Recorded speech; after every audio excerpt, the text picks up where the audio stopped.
নবী হে,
মানুষ বড্ড সচেতন। দেখেন, কালের বিবর্তনে, সময়ের আবর্তনে একই পরিক্রমা আমাদেরকেও ট্যাগিং করে, আমাদেরকে মৌলবাদী বলে, ব্যাকডেটেড বলে, রাজাকার বলে, জঙ্গি বলে, যুদ্ধাপরাধী বলে। আছে না এরকম? ওয়াসবির আলা মা ইয়াকুলুন, নিজের সাথে মিলায় নেন, যা বলে ধৈর্য ধারণ করো। ওয়াহজুরহুম হাজরান জামিলা, জাস্ট ইগনোর দ্যাট, ভালোভাবে ইগনোর করেন, খালাস, সালাম দিয়ে কেটে পড়েন। তাহলে প্রিয় ভাইরা, এই বিপদ আপদ আমাদের পিছু ছাড়বে না, পিছু ছাড়বে না। নবীদের পিছু ছাড়ে নাই, আমরা কোথায়? আমরা আর কি? বিপদ আমাদেরকে ধৈর্য ধারণ করতে হবে, মনোবল হারাইলে হবে না। দেখেন বিশ্বনবী কিভাবে আপনাদেরকে সান্ত্বনা দেয়। বিশ্বনবী বলেন, আজাবান লি আমরিল মুমিন, মুমিনের ব্যাপারটা বড় আশ্চর্যজনক। ফাইন্না আমরাহু কুল্লাহু লাহু খাইর, মুমিনের জীবনে যা ঘটে সবটাই খাইর। সবটাই কল্যাণ। ইন আসাবাতহু সাররাউ শাকারা ফাকানা খায়রাল্লাহ ওয়া ইন আসাবাতহু দাররাউ সাবারা ফাকানা খায়রাল্লাহ। মুমিনের জীবনে যদি সুখ আসে তাহলে মুমিন শুকরগুজার হয়, এটা তার জন্য ভালো। আর যদি মুমিন জীবনে দুঃখ আসে তাহলে সে সবর ইখতিয়ার করে, এটাও তার জন্য ভালো। সুবহানাল্লাহ। তাহলে দেখেন, আমরা হয় সুখে থাকি নয় দুঃখে থাকি, ঠিক কিনা বলেন? তাহলে সুখের সময় আমরা শুকর করি, কি করি? শুকরগুজার হই। শুকরিয়া করাও একটা ইবাদত, শুকরিয়া করাও কি? আর দুঃখের সময় আমরা সবর করি, সবর করাটাও একটা। তাহলে আমাদের পুরো জীবনটাই ইবাদত, পুরো জীবনটাই সুখের সময় শুকর আর দুঃখের সময় সবর। আওয়াজ করে বলেন, সুখের সময় শুকর আর দুঃখের সময়। এই দুই ইবাদত মুমিন জীবনে চলমান, কন্টিনিউয়াস, একটা উইন উইন সিচুয়েশন। কি বলেন? উইন উইন হয়ে গেল না? যেই পরিস্থিতিতেই থাকে আমাদের জন্য লাভ। আল্লাহু আকবার। তাহলে প্রিয় ভাইরা, এটাই জীবনের বাস্তবতা। সবর আমাদেরকে ইখতিয়ার করতে হবে, হতাশ হওয়া যাবে না। অনেকে আমরা অল্পতে হতাশ হই। এই যে আমরা ধৈর্য ধারণ করছি, এর ফল পাচ্ছি না? দীর্ঘ 1.5 দশক ধরে ধৈর্য ধারণ করছেন না আপনারা? এখন মুক্তি, স্বাধীনতা, বিজয় এনে দিয়েছে কে? ধৈর্য ধারণ করুন। ধৈর্যের যে ফলাফল, এটা বড় মিষ্টি। ধৈর্য এমন একটা গাছ, এই গাছের সারা গায়ে কাটা, কিন্তু এর ফলটা বড় সুস্বাদু, এর ফলটা বড় মিষ্টি। ধৈর্য ধারণ করার অভ্যাস করতে হবে প্রিয় ভাইরা। মুমিন হতাশ হয় না, হাল ছেড়ে দেয় না। মুমিন ভরসা রাখে একজনের উপর, তিনি কে? লা তাইয়াসু মির রাউহিল্লাহ ইন্নাহু লা ইয়াইয়াসু মির রাউহিল্লাহি ইল্লাল কওমুল কাফিরুন। আল্লাহর রহ থেকে, রহম থেকে নিরাশ হয়ে যাও না। কাফির ছাড়া, অকৃতজ্ঞ ছাড়া কেউ আল্লাহর রহ থেকে, আশা থেকে নিরাশ হয় না। শয়তানের সবচেয়ে বড় মিশন হলো আমাদেরকে হতাশ বানানো, এটা খেয়াল রাখবেন। শয়তানের সবচাইতে বড় মিশন কি? আমাদেরকে হতাশ করে দেয়া। হতাশ বানাইতে পারলে সে সাকসেসফুল, খুশি। কিন্তু আমরা এত সহজে হতাশ হই না, আমরা নিরাশ হই না, আমরা বিপদে হাল ছেড়ে দেই না। আমরা ভরসা রাখি এক মহান সত্তার উপর, তিনি কে? মনে থাকবে? বিপদ আসলে ভেঙে পড়বেন, ভিসা না হইলে কান্নাকাটি শুরু করবেন, ব্যবসায় লস হইলে হাউমাউ, হতাশ হবেন, ভেঙে পড়বেন। ধৈর্য ধারণ করব আমরা। আওয়াজ করে বলেন, আমরা কি করব? সবর। বিপদ ট্যাকেল দেওয়ার প্রথম স্টেপ হচ্ছে সবর, ধৈর্য ধারণ করতে হবে। ওয়াবাশশিরিস সাবিরিন, ধৈর্যশীলদেরকে সুসংবাদ দাও।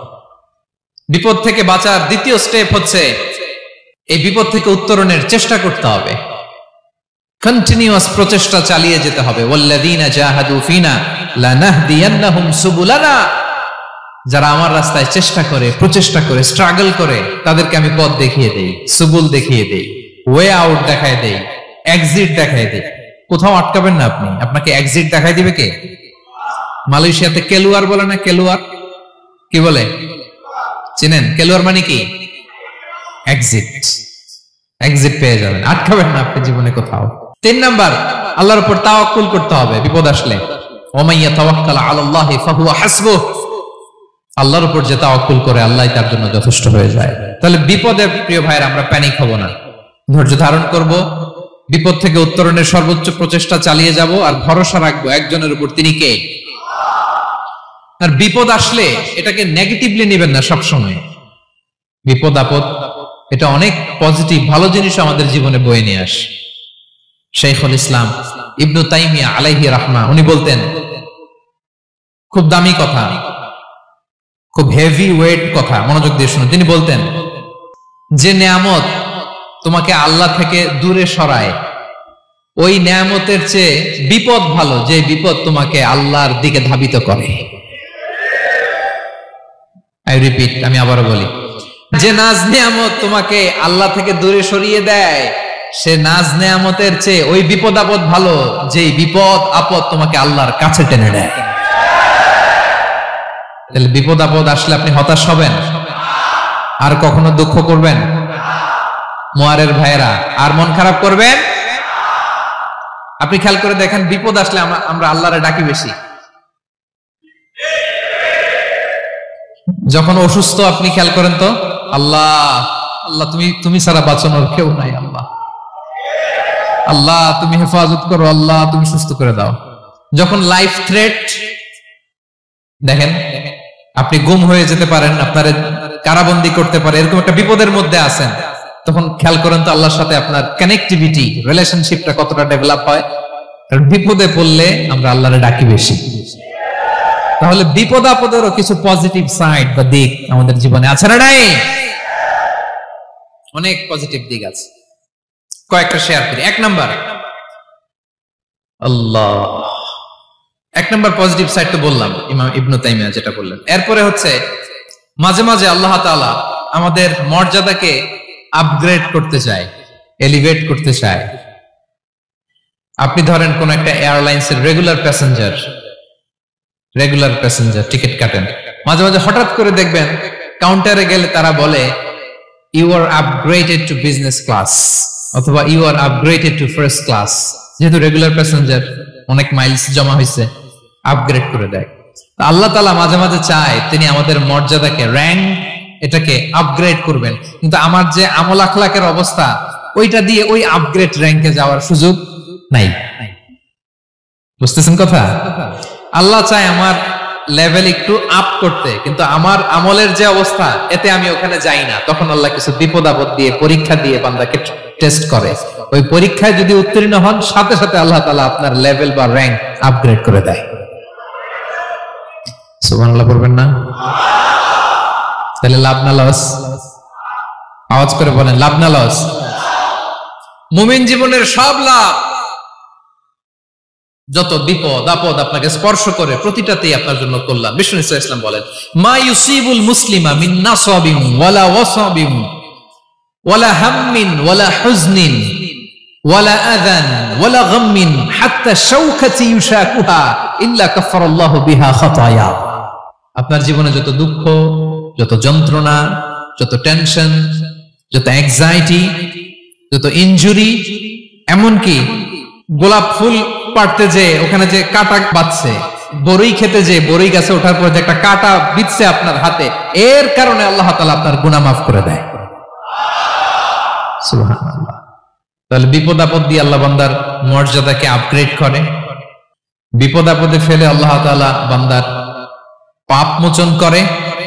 বিপদ আপদ দিয়ে আল্লাহ তাআলা বান্দার শাস্তি মওকুফ করে। এমন পাপ করছেন, এটার জন্য শাস্তি বরাদ্দ হয়ে গেছে, কিন্তু আল্লাহ তাআলা ওই শাস্তি থেকে মাঝে মাঝে আপনাকে বাঁচাতে চায়, তখন কিছু বিপদ দিয়ে বান্দারে পরীক্ষা করে। উত্তীর্ণ হলেই আল্লাহ তাআলা ওই শাস্তিকে মওকুফ করে দেয়। তাহলে আসুন সামারি করি, পুরো আলোচনাটার সামারি করি।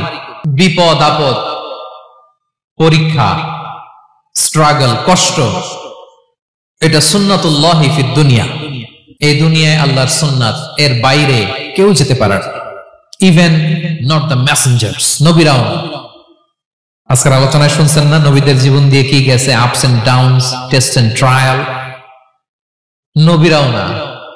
তাহলে এটা আমাদের মাইন্ডসেটের সাথে সেট আপ করে নিতে হবে যে অতীতে, বর্তমানে, ভবিষ্যতে বিপদ আপদ মুক্ত এই পৃথিবীতে কেউ থাকবে না। পারবেন? হ্যাঁ, এটা মাইন্ডসেটে নিয়ে নিতে হবে যে এটাই জীবন, বিপদ আপদ দিয়ে আল্লাহ পরীক্ষা করবেন। এটাই পৃথিবী। চির সুখ চির শান্তি এই পৃথিবীতে খুঁজলেই পাওয়া যায় না। শুরুতে বলছিলাম না, চির সুখ চির শান্তি। বলেন তো এটা কি দুনিয়ার ফিচার না জান্নাতের ফিচার? জান্নাতের ফিচার দুনিয়ায় খুঁজলে পাওয়া যাবে? যাবে না। তাহলে আজকের আলোচনার 1 নাম্বার লেসন হচ্ছে বিপদ আপদ এটা সুন্নাতুল্লাহি ফিদ দুনিয়া। এই দুনিয়া আল্লাহর সুন্নাত, এটা থেকে মুক্তি পাওয়ার কোনো সুযোগ নাই, নবীরাও পায় নাই। 2 নাম্বার লেসন, বাঁচার যেহেতু সুযোগ নাই, we have to face it with patience, intellect and tawakkul. বিপদে অস্থির হওয়া যাবে না, এটাকে ফেস করতে হবে উইথ পেশেন্স, ধৈর্যের সাথে। বিপদ আমরা মোকাবেলা করব কিসের সাথে? ধৈর্য। প্যানিক হবেন না, অস্থির হবেন না, ধৈর্য ধারণ করবেন। উইথ ইন্টেলেক্ট, আল্লাহর দেয়া আপনার ইন্টেলেক্ট খাটিয়ে এই বিপদ উত্তরণের সর্বান্তকরণের চেষ্টা প্রচেষ্টা আপনার চালায় যেতে হবে। আর সবশেষে আত-তাওয়াক্কুল আলাল্লাহ, ডিপেন্ডিং অন আল্লাহ, ভরসা করব কার উপর? আল্লাহর উপর। পারা যাবে তো? আচ্ছা, দুইটা লেসন গেল। 3 নাম্বার লেসন হচ্ছে আমাদের ছেলে মেয়েদেরকে we have to educate our child regarding the test and trial in this dunya. দুনিয়ার এই বিপদ আপদের ব্যাপারে আমাদের ছেলে মেয়েদেরকে শেখাতে হবে, বুঝাতে হবে।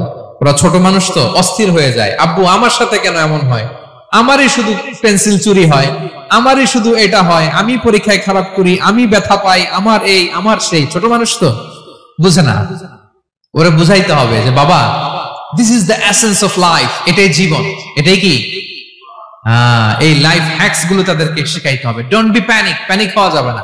This is how life is design, এটাই জীবন, বিপদ আপদ আসবে, এটাকে মেনে নিতে হবে, ছেলে মেয়েদেরকে শিখাইতে হবে, তাহলে তারাও প্যানিক হবে না। পারবেন তো ইনশাআল্লাহ? আচ্ছা, 4 নাম্বার লেসন হচ্ছে যেটা আমরা জানলাম, এই বিপদ আপদ সবসময় আমাদের জন্য খারাপ না। সামটাইমস ইট ব্রিংস খায়ের for us if dealt properly. ঠিক মতো বিপদকে ডিল করতে পারলে এটা আসলে আমার জন্য আখেরে কল্যাণই বয়ে নিয়ে আসে। কি বলেন, তাই না? কল্যাণ বয়ে নিয়ে আসে। সব শেষ কথা হলো, আমরা যেন এই বিপদগুলোকে প্রপারলি ডিল করতে পারি, আমরা যেন সবর ইখতিয়ার করতে পারি। আল্লাহর কাছে চাইতে হবে, দোয়া করতে হবে, কারণ তৌফিক দেওয়ার মালিক কে? আল্লাহর কাছে যেন আমরা কায়মনো বাক্যে প্রার্থনা করতে পারি, আল্লাহ এই বিপদকে যেন আমরা ডিল করতে পারি উইথ সাবর, উইথ ইন্টেলেক্ট, উইথ তাওয়াক্কুল। আসল হাতিয়ার হচ্ছে এটা, দোয়া। আল্লাহর কাছে চাইবেন, মনোযোগের সাথে চাইবেন, আন্তরিকতার সাথে চাইবেন। উদুল্লাহ ওয়া আনতুম মুকিনুনা বিল ইজাবা। বিষ্ণু বলেন এমন ভাবে চাও যেন তুমি অনেকটা কনফার্ম যে তোমার দোয়া আল্লাহ কবুল করবেনই, এমন ভাবে চাও। অনেকে রোবোটিক দোয়া করে। রোবোটিক দোয়া মানে দোয়ার মধ্যে প্রাণ নাই, ধ্যান নাই, মন নাই, আগ্রহ নাই, ভালোবাসা নাই, ওই দোয়া আল্লাহ কবুল করে না। মনোযোগ দিয়ে চাইতে হবে, চাওয়ার মতো, তাহলে আল্লাহ তাআলার পক্ষ থেকে তৌফিক পাওয়া যাবে। পাওয়া যাবে তো ইনশাআল্লাহ? আল্লাহ তাআলা আমাদের সবাইকে বিপদে আপদে ধৈর্য ধারণ করার তৌফিক দান করুক।